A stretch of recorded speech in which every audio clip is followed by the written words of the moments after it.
Okay, well, welcome. And it's great to have everybody be able to watch this video. I'm Pastor Matthew Best from St. Stephen Lutheran Church in New Kingstown, Pennsylvania. And I'm part of our Synod task force on homelessness and affordable housing. And I'm really super excited today to be talking with Matt Wagner and Stacy Cauldron from Family Promise. Welcome, Matt and Stacy. Thank you, Pastor Beth. Appreciate it. It's great. It's great to have you guys here.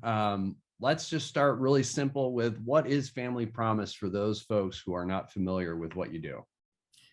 Sure. So we are an organization that serves families with children who are experiencing homelessness or who are at risk for being homeless. So we have our Interfaith Hospitality Network, which is a group of area organizations, particularly churches, that provide a place for the families to stay overnight while they spend their day here at our day center in Camp Hill, working on their goals. And that can be anything from finding a job to obviously finding permanent housing to childcare. You name it, we have the resources to connect people where they need to be. Wonderful, great. And you mentioned the word family, so could you give us what's your definition of family? Yeah, so we consider a family a group of people who live together and who care about each other. That can look very different depending on the situation. Last summer, we had a woman and her mother, and she was an aunt to 5 children that she had custody of. Her sister was having some issues. She had custody of the kids, so it was a woman and the 5 children and the grandmother. That's as long as they're under 18. One child under 18. Yep. So, yep. Okay. Great, wonderful. So, there's a lot of different organizations that do lots of different things with homelessness and those that are experiencing homelessness and challenged with those things. What makes Family Promise different than those other organizations? Well, we keep our families together, for one. I was interviewing a young woman a couple weeks ago, actually, and she got turned away from a shelter in the area because her son was 12 and they would move him into the men's unit. And she just did not want to leave her 12-year-old son alone like that. So that is one of our main goals. I mean, we want to keep families together. That's what it's all about. You work best as a family. You should be. Yeah, that makes a lot of sense. I mean, that's definitely a big challenge for a lot of folks. Yeah, when you think about it, these families are in a moment of crisis, right? Nobody ever writes in their high school yearbook that their goal is to be homeless someday. So right. if we can provide them a way to keep their what support system that they have together, rather than being across county or whatever the case may be, that's what we're aiming to do. Is they have the people that they care about and that are supporting them right there with them. So I wanted to ask both of you, with your time at Family Promise, what have you learned about homelessness, those experiencing homelessness? I mean, I can imagine you've probably learned a few things. I think for myself, homelessness has a stigma, and I don't think I really realized how big that stigma really was, because it looks different for everybody. It doesn't always necessarily look like the person going down the street with a shopping cart full of items that they've collected along the way.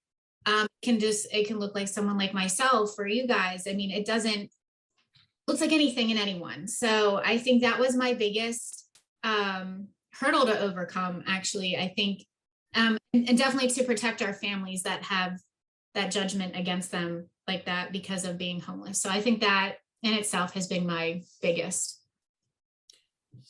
I think for me, one of the biggest eye-opening things has been getting a better understanding of all of the barriers that families run into when they are at risk for being homeless or when they're experiencing homelessness. things that we don't think about, that all of a sudden they have to try to maneuver around. The stigma for a homeless person is a smelly guy on the street corner under, in a cardboard box. Well, that's not the case. There were homeless people who were living in cars. There were homeless people who were couch surfing. There were homeless people who staying at hotels. Sometimes I think, particularly in this area, we think of homelessness as an issue in New York or Baltimore or Philadelphia, but we have more than enough homeless people right here in central Pennsylvania that need our help and to get back on their feet. Those are great answers, and I can tell you from the ministry that we do through our congregation, yeah, you hit all of the marks as far as people we encounter experiencing homelessness in such a variety of ways. And it doesn't help when the definition of homelessness is different between different government agencies. Sure. And so who's actually homeless, those type of things.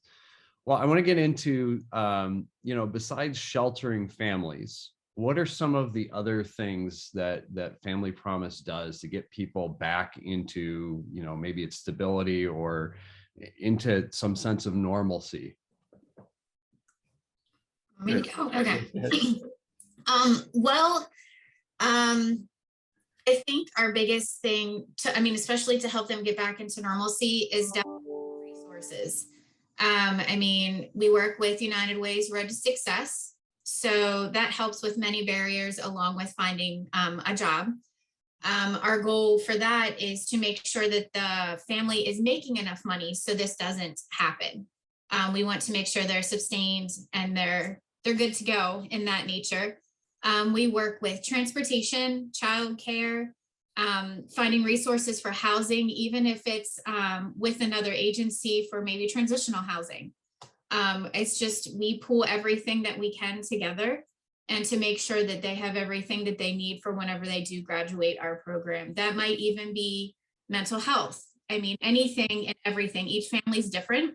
So each family will need something different along the way to make sure they're good to go when they leave. Well, I think it's important that people understand there are a lot of reasons that people are homeless, and there's a lot of factors that go into it. Going back to the example of our family last summer, they had a very challenging time finding a place for 7 people. That's not the average everyday rental property. And we don't think about that sometimes. It's not just as easy as, well, get a job and get a place to live. There are plenty of people who have a job, have good income, but maybe have challenges to their credit. Well, not a whole lot of landlords want to rent to somebody with poor credit. And the reality is that it is a landlord market right now. They can pick and choose who they rent to. So we see all the time people that, have good income, but don't have the credit. So there's a lot of factors that go into it that you don't always think about. One of the things that your organization does that's a little bit different than some of the other organizations too is that you specifically partner with churches. And Absolutely. This is what we want to spend a little bit of time on as well, sure. Given that this is going out through our synod. So tell us a little bit about how you partner with churches.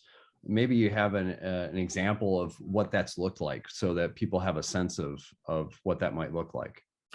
Sure, absolutely. I like to say that our partnership with our churches is really where the magic happens. We can provide our families a place to stay. We can help them get a job. We can help them with financial literacy, with all of those things.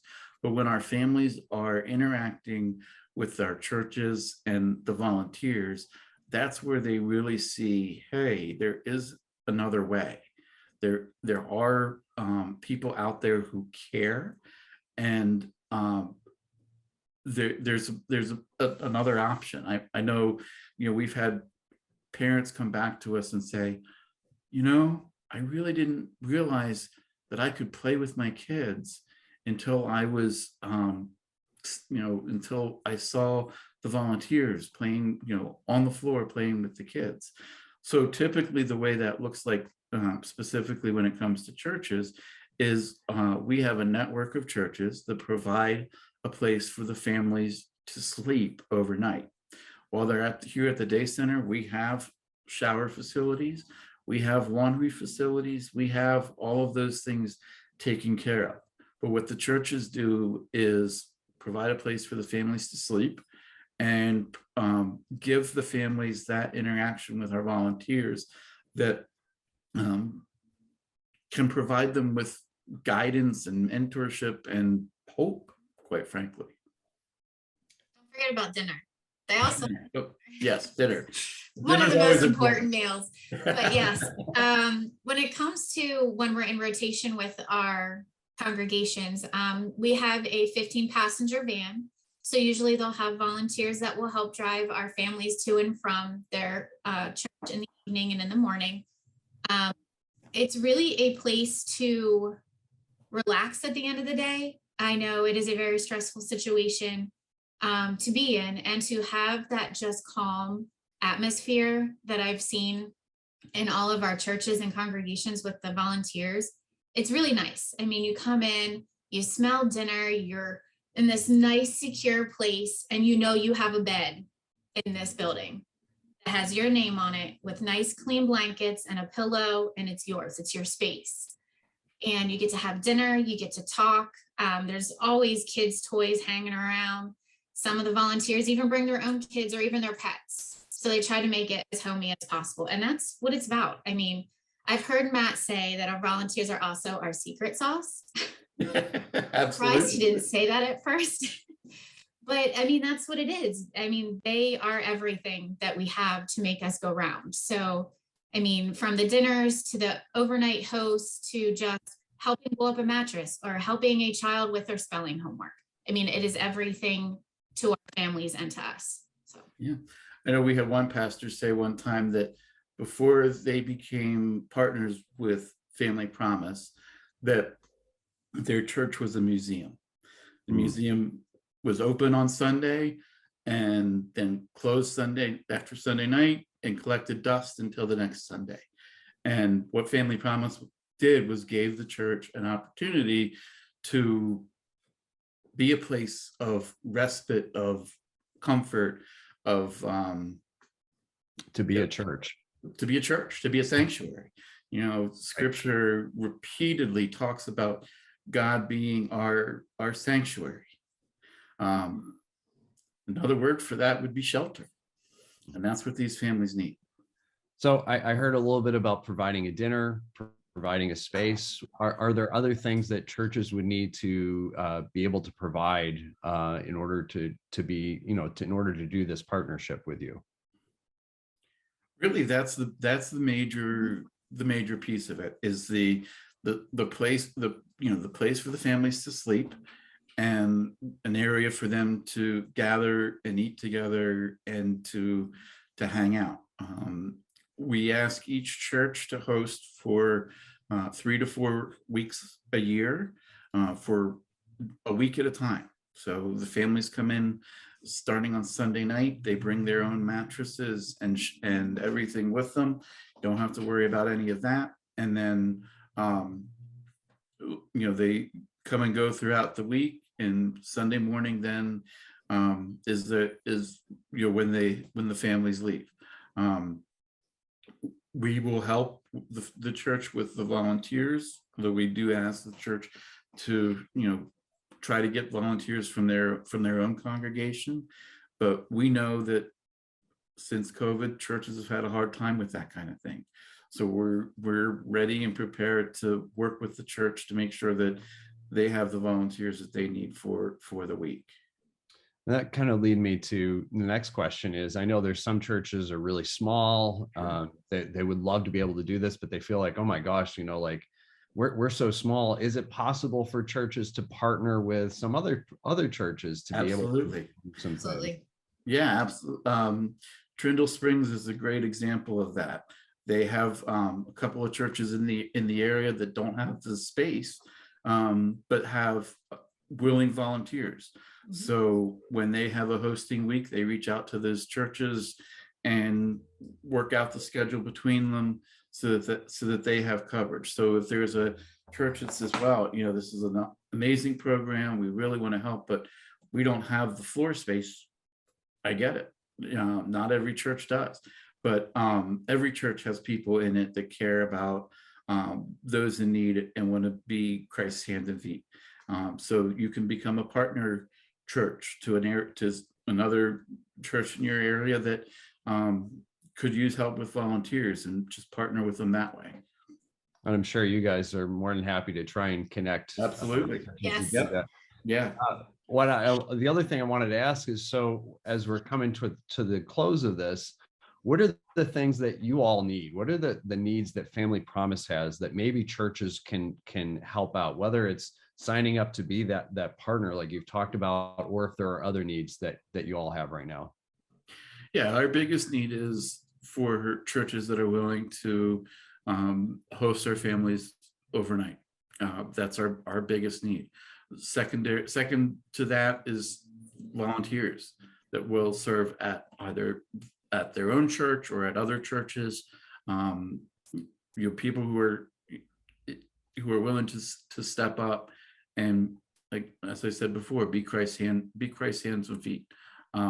Those are, I would say, that the two biggest needs that we have right now is as we come out of COVID and people get more comfortable being out and about and in public, we have a real need for those volunteers who are willing to step up and be involved in making a difference in these families' lives. Great. Is there any last things that you guys want to convey to the folks who are going to be listening? I think you covered it all. Okay. Pastor. It's almost like you've done this before. Yeah, just a few times. I just want people to know what Family Promise is. We're not your typical shelter. Our day center in Camp Hill looks like a house. It functions like a house. We have bathrooms, we have laundry, we have a playroom, we have a living area, and we have a full kitchen. And that is all for our families to enjoy throughout their day here. Like Matt said, it's kind of like a one-stop shop. And it's not, and back to the stigma of what shelters look like. You think a big, large room full of bunk beds the whole way down. Absolutely not. It is nothing like that at all.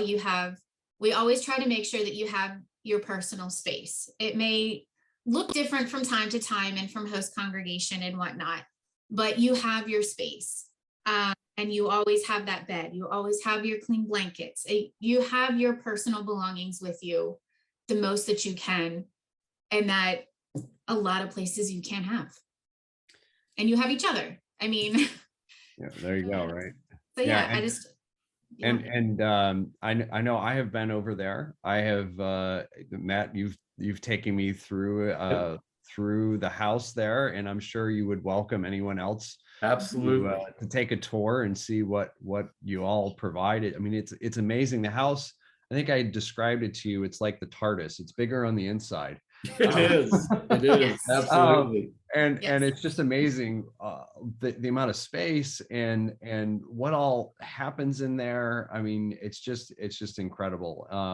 So what we're going to do is we want to thank both of you for being on here, talking about Family Promise, what you all do, the challenges that you face, how congregations can help out. At the end of this video, we're going to have contact information that's going to be listed, so that if you as a congregation are interested in having some more conversation, some prayerful discernment of how you might be able to help out Family Promise, there are a few congregations already in our synod that are partners with Family Promise, and we're grateful for that. We want to try and boost that because there is definitely a need for more congregations to step up, be church, to answer that call of ministry.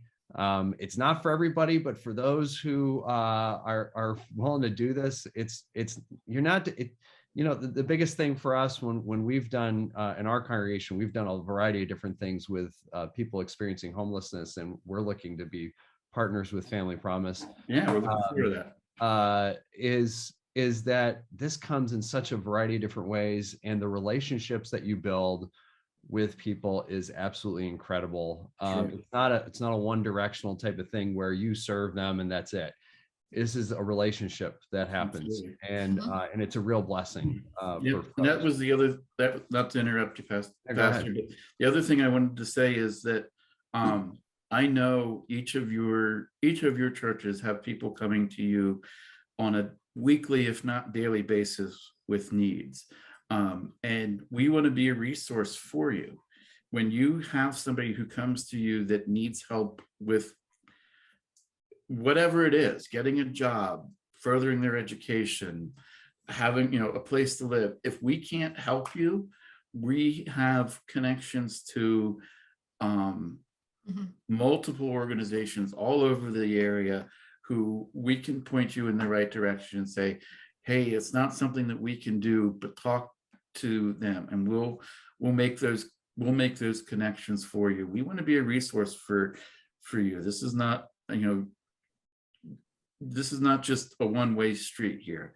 We want to be there for you and for your congregation and for the people in your community. Well, that's well said. We're gonna leave it with that. Again, thank you very much, Matt, Stacy, for spending some time talking about homelessness, talking about Family Promise. Absolutely. And for the congregations out there who are listening, I highly encourage you to have some follow-up conversations with Matt, Stacy, with the other congregations that are partners to get a sense of, is this what you're called to? I'm sure that they'd be more than happy to have that conversation. And again, thank you very much. And I hope everyone has a great day. Be blessed, and we'll talk to you later. Thanks. God bless.